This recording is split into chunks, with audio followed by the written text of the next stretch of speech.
Assalamualaikum warahmatullahi wabarakatuh. Bertemu lagi dengan saya, Herman Zambek. Kali ini saya akan menjelaskan tentang melangit dan membumi. Seperti biasa, sebelumnya, yuk mari kita ngopi. Ngobrol perihal Islam. Ngobrol perihal iman.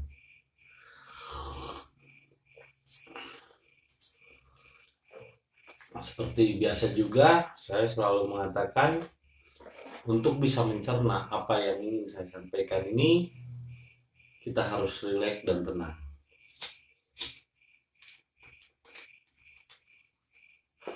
Nggak boleh pakai nafsu, nggak boleh pakai pikiran, nggak boleh berprasangka buruk. Rileks, tenang, dan dengarkan. Jangan sepotong-sepotong, karena kalau sepotong nanti jadi salah tangkap dan salah persepsi. Di sini saya tidak pernah menyalahkan siapapun, juga tidak menyudutkan siapapun. Saya sebetulnya hanya menggambarkan pengalaman diri sendiri, pengalaman rasa batin sendiri, pengalaman apa yang pernah saya alami sebelumnya. Makanya itulah disebut hakikat ma'rifat adalah ilmu kenyataan, ilmu yang pernah dialami, pengalaman. Jadi hakikat ini bukan hayalan tapi pengamalan, pengalaman dan pengamalan. Jadi pengalaman dari pengamalan yang pernah kita lakukan. Apa yang telah kita perbuat diceritakan. Makanya ilmu rasa ini adalah ilmu yang sejatinya benar, sejatinya Islam karena pernah dirasakan. Dan semua orang saya yakin pernah merasakannya walaupun berbeda caranya, berbeda kisahnya. Seperti Faida aroda ayat Faida aroda saya ayakullahu kun payakun. Kun payakun di sini kalau seandainya Allah berkehendak maka jadilah. Nah, makanya ini adalah kunnya ini setiap orang berbeda. Kun payakun. Ada orang yang kun payakunnya itu setelah menurut teman saya juga, itu sahabat saya, dia mengatakan teman saya ini Ustaz, kunnya itu ketika dia ngasih ke orang, ketika dia sodako, tiba-tiba dia mendapatkan suatu hikmah berkah, entah ketenangan hati, entah tiba-tiba dia dapat rezeki yang tak terduga. Ada lagi satu lagi, setelah saya setelah saya jima bersetubuh dengan istri dan lepas perasaan lega, terus sama istri juga akur, tidak terjadi percekcokan. Setelah itu saya merasakan ketenangan batin, ketenangan jiwa saya, dan ada rezeki-rezeki yang tak terduga. Artinya, kun setiap orang berbeda-beda, namun intinya sama. Intinya sama. Itulah hakikat. Hakikat ini adalah rasa dari pengalaman. Nah, kembali ke poin awal yaitu antara melangit dan membumi. Nah, hakikat ini adalah membumi karena dia dari langit dulu turun ke bumi. Dari awaludin ma'rifatullah. Awal mengenal din adalah ma'rifat dulu, terus turun ke hakikat, turun lagi ke tarekat dan syariat. Nah, sedangkan yang disebut ketika orang-orang pada umumnya mengawali pengenalan Allah dari syariat, itu mentok. Bahkan menuju tarekat saja susah. Sudah di tarekat juga tidak mungkin sampai kepada hakikat dan marifat, bahkan terpotong pesannya. Pesan yang belum sampai. Karena ini adalah ardun, din ardun. Ini adalah jalan dari bumi dulu. Dari bumi naik ke langit. Dari bumi naik ke atas itu api, emosi, nafsu, pikiran. Ini syariat, tarekat hati. Ini nafsu karena dari bumi naik ke langit. Sehingga omongan-omongannya melangit. Omongan-omongannya terlalu tinggi. Akhirnya yang dipakai adalah hayalan. Contohnya ketika menggambarkan Dajjal, Dajjal ini akan turun di sini, di Kuwait, di sini. Akhirnya ngayal, bukan kenyataan. Dajjal ini makhluk begini, raksasa begitu. Waduh, jadi ngayal ujung-ujungnya. Makanya saya pernah ketika kalau ngobrol sama orang begitu, Bosan, saya mau ke Jepang nanti bulan depan. Loh, mau ngapain katanya ke Jepang? Kata saya kan mau bantuin Ultraman Taro bunuh para monster. Habis dah aja dibayangin sama pikiran, akhirnya jadi ngayal, jadi kayak film kartun. Imam Mahdi, oh begini ciri-cirinya belum turun.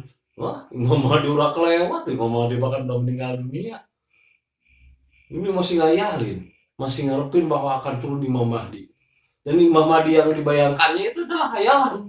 Oh, mau lagi begini pakai kuda putih, pakai inilah pimpin pasukan. Ujung-ujungnya kalau agama Ardun naik ke atas jadi melangit. Jadi terlalu tinggi hayalannya. Ini hayalan tingkat dewa. Akhirnya jadi ngayal surga, selangkangan, 40 bidadari. Ini akhirnya ujung-ujungnya cuma ngayal. Ini yang disebut dari bawah menuju langit. Jadi kalau seandainya mempelajari ilmu dari pikiran, meskipun itu ada katanya dalilnya begini, pakai dalil dong, dalilnya begini, tetap aja dicerna dengan pikiran jadi ngayal ujungnya. Kisah Dajjal aja jadi ngayal gitu, bahwa Dajjal ini makhluk begini, matanya begini, turunan dari ini, wah begini begitu. Ya ujung-ujungnya ngayal, jadi nggak menerima kenyataan. Kiamat ini bumi akan hancur begini begitu. Lah kok jadi ngayal semua? Padahal Dajjal itu jelas sifat dan karakter. Kita harus menghindari sifat-sifat dan karakter Dajjal. Dimana karakter Dajjal itu yaitu tadi memandang sebelah mata, terus dirinya raksasa, menganggap orang lain rendah, menganggap orang lain kecil. Terus surga dan neraka ada di surganya ada di tangan kanan, nerakanya ada di tangan kiri. Jadi menganggap surga dan neraka adalah miliknya. Dia berhak begitu saja menjustifikasi orang, ini salah, ini sesat, ini neraka nih, ini surga, ini ahli surga nih, bidadari surga. Lah, itu Dajjal. Jadi dia berhak menjustifikasi orang. Padahal kalau seandainya dari makrifat dulu, kebalikannya. Kalau makrifat, orang-orang makrifat itu adalah orang-orang yang menghadapi hidup dengan kenyataan. Karena dirinya adalah manusia. Jadi dia tidak punya hak. Jadi dia tidak berani untuk menyampaikan, oh kamu salah, kamu benar, karena dia manusia. Karena dia manusia. Dia memposisikan dirinya sebagai manusia, sehingga ketika menghadapi sesuatu masalah atau apapun, dia tidak punya hak sama sekali untuk menjustifikasi orang lain. Dia tidak punya hak sama sekali untuk menuduh sesat atau kafir kepada orang lain, karena dirinya manusia. Jadi dia tidak memposisikan dirinya sebagai Tuhan. Nah, sedangkan orang-orang yang berada di tingkatan syariat yang dari bawah menuju langit itu ngayal, bahkan terlalu tinggi. Bahkan dia yang berhak mengkafirkan orang lain dan lain sebagainya. Menurut siapa? Ya baru katanya juga. Dan ternyata yang diyakininya itu juga baru katanya. Katanya begini, dalil begitu. Nah, katanya juga itu dalil itu begini-begini. Ya semuanya juga baru katanya. Bukan kenyataan, tapi hayalan. Nah inilah agama Ardun. Inilah yang disebut dengan Din Ardun. Jalan yang dari bumi menuju langit itu api. Api itu kan dari atas, dari bawah ke atas naik. Makanya cepat emosi. Pemilu aja, kalau misalnya, wah pilihan saya kalah nih, wah saya nggak terima, ini licik ini. Nah itu, ngayal ujung-ujungnya. Akhirnya nuduh ke orang, berprasangka buruk. Nah, jadi pikiran udah di depan kan, pikirannya udah terus diliputi oleh imajinasi, berprasangka buruk. Itu kan prasangka buruk, hurupat, hayalan, itu kan dari sini lahirnya, dari pikiran, dari syariat, dari jalannya pikiran. Makanya agama syariat itu dari syariat itu kayak api naik ke atas, itu melangit terlalu tinggi hayalannya, hayalan tingkat dewa, saya menyebutnya hayalan tingkat dewa ini. Wah terlalu tinggi.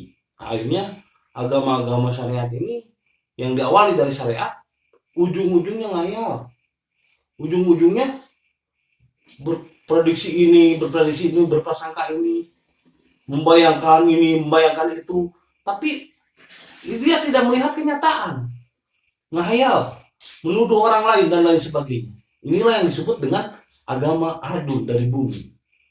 Itu agama yang disebut dengan syariat. Syariat itu dari bawah naik ke atas. Tapi kalau hakikat marifat dari atas turun ke bawah, sehingga dia lebih membumi, lebih rasional, lebih diterima dalam kenyataan, karena memang hakikatan marifat itu adalah kasunyatan, kenyataan hidup, bukan hayalan, kenyataan hidup. Jadi dia membicarakan sesuatu pun berdasarkan kenyataan, berdasarkan pengamalan, berdasarkan juga pengalaman.